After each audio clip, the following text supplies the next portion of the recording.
மிகுந்த மகிழ்ச்சி. எனக்கு நல்ல நண்பர். இதே விமான நிலையத்திற்கு அன்றைய தலைமை அமைச்சர் அடல் பிஹாரி வாஜ்பாய் அவர்கள் வந்தபோது பெரும் கூட்டம் அவரை பார்த்து பேச விரும்பியது. ஆனால் அவர்கள் தடுக்கப்பட்டிருந்தார்கள். லாபியிலே இருந்த அடல்ஜி அவர்களிடம் அன்பு சகோதரர் சிபி ராதாகிருஷ்ணன் அவர்கள் சொன்னதை நானும் வலியுறுத்தினேன். கோவை மக்கள் உங்களை பார்க்க விரும்புகிறார்கள், பத்திரிகையாளர்கள் இருக்கிறார்கள், அவர்கள் சில கேள்விகள் கேட்க விரும்புகிறார்கள் சொன்னவுடன் தாராளமாக நான் அவர்களை சந்திக்கிறேன் என்று வந்து சந்தித்தார். 98ஆம் ஆண்டில் அப்பொழுது நடைபெற்ற நாடாளுமன்ற தேர்தலின் போது அனைத்து இந்திய அண்ணா திராவிட முன்னேற்ற கழகத்தோடும் பாரதிய ஜனதா கட்சியோடும் மறுமலர்ச்சி திமுக தோழமை கொண்டிருந்த அந்த காலத்தில் இங்கே பெரும் குண்டுவெடிப்பு நடைபெற்று எண்ணற்றவர்கள் மடிந்து பலர் படுகாயமுற்று மருத்துவமனைகளிலே இருந்து கோவை மாநகரமே ஸ்தம்பித்து அச்சத்திலே அதிர்ந்து போய் இருந்த நேரத்தில் எவரும் பிரச்சாரத்துக்கு வராமல் வெறிச்சோடி கிடந்த கோவை வீதிகளில் நான் விருதுநகரிலிருந்து புறப்பட்டு வந்து என்னோடு பிரச்சார வேன்கள் 2 மற்றும் தொண்டர் படையினரோடு வந்து நேரடியாக களத்துக்கு வந்து முதல் பொதுக்கூட்டத்திலே ஆயிரக்கணக்கான மக்கள் மத்தியிலே பேசுகிற போது அதற்கு பின்னர் தான் அவர் வேகமாக நான் பேசி முடித்த பிறகு சிபி ராதாகிருஷ்ணன் அவர்கள் பங்கேற்றார்கள். 3 நாட்கள் இந்த கோவை இந்த நாடாளுமன்ற தொகுதியிலே திருப்பூர் உள்ளிட்ட பகுதிகளில் நான் 3 நாட்கள் திறந்த வேனிலேயே பிரச்சாரம் செய்தேன்.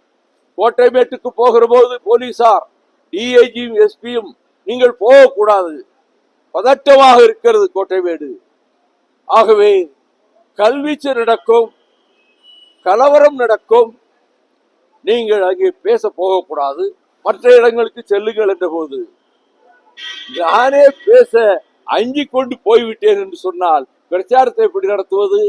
நான் திறந்த வேனிலேயே வருவேன், வருகிற கல்வீச்சு தாராளமாக வரட்டும், எனக்கு முன்வைத்தகாரை பின்வைத்து பழக்கமில்லை என்று கோட்டை வாசலிலே பெருமளவு 1000 இஸ்லாமிய மக்களும் நிறைந்து நின்று எனக்கு மலர் மாலைகளும் கைத்தறி ஆடைகளும் அணிவித்த அந்த நேரத்திலும் வேட்பாளரை சிபி ராதாகிருஷ்ணன் அவர்களை வெற்றி பெற வைக்க வேண்டும் என்று நான் அங்கே பிரச்சாரம் செய்துவிட்டு 3 நாட்களும் தொடர்ந்து கோவை தொகுதியிலே பிரச்சாரம் செய்ததால் அன்றைக்கு பிஜேபியுடைய தலைவர்களாக இருந்த அவர்கள் அண்மையில் மறைந்த இல கணேசன் அவர்களும் அதை போலவே கட்சியினுடைய முன்னணி தலைவர்கள் அனைவருமே அன்று எனக்கு மிகுந்த நன்றியை தெரிவித்த அந்த நாள் நினைவுக்கு வருகிறது. நல்ல வாக்குகள் வித்தியாசத்திலே சிபி ராதாகிருஷ்ணன் வெற்றி பெற்றார்.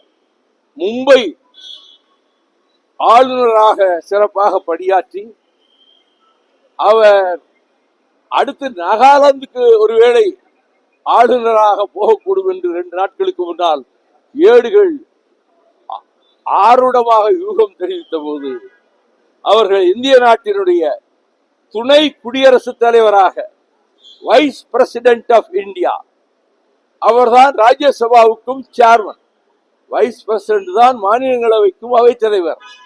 அந்த பொறுப்பினை நமது தாய் தமிழகத்தைச் சேர்ந்தவரும் வீரமும் விருந்தோம்பலும் நிறைந்த கொங்கு மண்டலத்தினுடைய ஒரு பிரதிநிதி போல இங்கே இருந்து அரசியல் நடத்திய அவர் குடியரசு துணைத் தலைவராக பொறுப்பேற்க இருப்பதற்கு எங்கள் மகிழ்ச்சிகரமான வாழ்த்துக்களை மறுமலர்ச்சி திராவிட முன்னேற்ற கழகத்தின் சார்பில் தெரிவித்துக் கொள்கிறேன். அவர் ராஜ்யசபையும் அவைத்தலைவராக இருந்து சிறப்பாக நடத்துவதற்கு வாழ்த்து சொல்லுகிறேன். துணை குடியரசுத் தலைவர் ஒருவேளை அடுத்த கட்டத்தில் குடியரசுத் தலைவராக கூட ஆகக்கூடும்.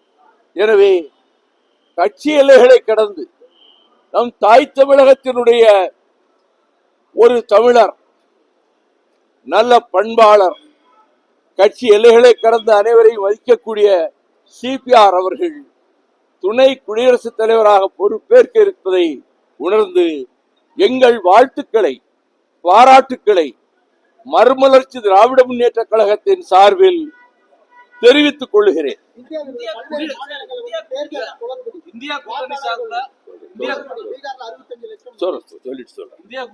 அவர் சொல்லிட்டு உங்களுக்கு சொல்றேன். நீங்க கேட்ட கேள்வி